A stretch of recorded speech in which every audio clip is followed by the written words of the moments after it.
मध्ये 36 पैकी 31 जिल्ह्यामध्ये अतिवृष्टी झालेली आहे। संपूर्ण शेती पाण्यामध्ये उद्ध्वस्त झालेली आहे।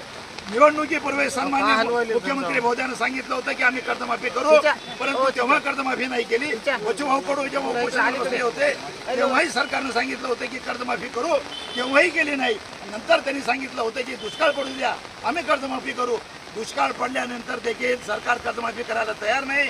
काल अजितदादा पवारांनी स्टेटमेंट दिलंय, ते म्हणतात की पैशाचं सोन घेता येत नाही, म्हणजे आमच्याकडे पैसे नाही। एकीकडे शक्तीपीठ तयार करायला पैसा आहे, समृद्धी महामार्ग तयार करायला पैसा आहे, मेट्रोला द्यायला पैसा आहे, बुलेट ट्रेन आणायला पैसा आहे, आणि तुम्हाला तुमच्या अदानी अंबानीचं कर्ज माफ करायला पैसा आहे।